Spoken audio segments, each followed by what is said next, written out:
আসসালামু আলাইকুম গাইজ, সবাই কেমন আছেন? আজকে আমি লেয়ার মুরগি দিয়ে আস্ত একটি পেঁপের রেসিপি আপনার সাথে শেয়ার করব। তো ভিডিওটা অবশ্যই শেষ পর্যন্ত দেখবেন।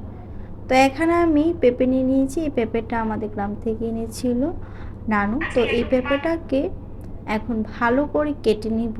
তো ফার্স্টে পেঁপেটা একটু নষ্ট ছিল, তার জন্য এটা বদলে নিলাম। এখন এই পেঁপেটাকে ভালো করে কেটে নিচ্ছি, দেখুন। তো ফার্স্টে ছিলাগুলো এইভাবে ছিলে নিচ্ছি। আর যেভাবে পেঁপেটা কাটে আমি একটু সাইজটা একটু বড় করে কেটে নিয়ে নিব, আলুর মতো কেটে নেব। তো দেখুন আমি কীভাবে কেটে নিচ্ছি, এমন আলুর মতো করে কেটে নিব। আর ভিতরে যে দানাগুলো আছে এগুলোকে ফালিয়ে দিব, তাহলে পেঁপের আর তিতো ভাবটা থাকে না। আর পেঁপে কাটার পর কিন্তু ভালো করে ধুয়েও নিতে হবে। তো দেখুন পেঁপের সাইজটা তো আপনাদের দেখিয়ে দিলাম ভালো করে, তা আমি কাটাটা দেখাচ্ছি যেন আপনাদের বুঝতে সুবিধা হয়। তো এইভাবে কেটে নিয়েছি। আর এখানে আমি মুরগিটা নিয়েছি, আমি একটা মুরগির সাথে একটা পেঁপে দিয়ে রান্না করছি। তারপর আমি একটি প্যানের মধ্যে পরিমাণ মতো তেল দিয়ে দিলাম। তারপরে এখানে এলাচ, দারচিনি আর তেজপাতা দিয়ে দিয়েছি মাখিয়ে। তারপরে মুরগিটাকে বসাবো, তার জন্য দিয়ে দিলাম পেঁয়াজ কুচি আর দিয়ে দিলাম মুরগিটাকে।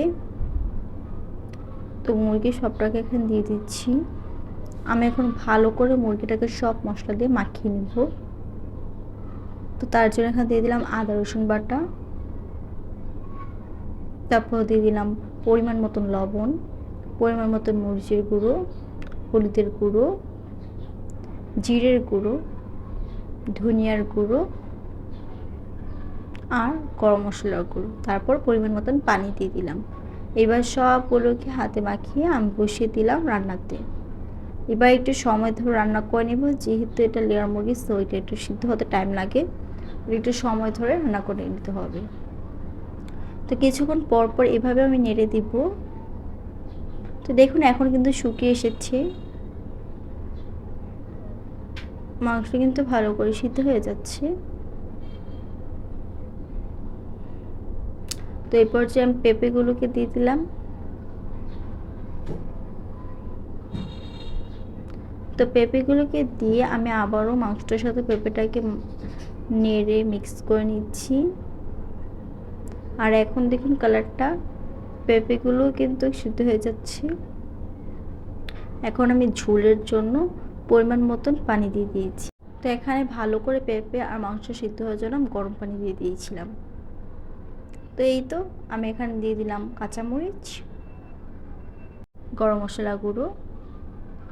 তারপর কিছুক্ষণ ঢেকে রেখে উঠিয়ে নিলেই হয়ে যাবে রান্নাটা।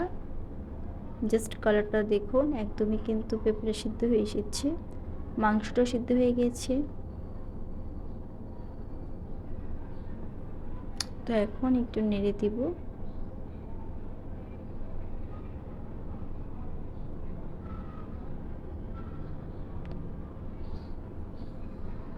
আর এই তো কিছুক্ষণ রান্নার পরেই কিন্তু আমার রান্নাটা কমপ্লিট হয়ে গিয়েছে। তো কেমন হয়েছে জানাবেন। আপনারা অবশ্যই ভিডিওতে একটা লাইক দেবেন, খুবই মজার ছিল।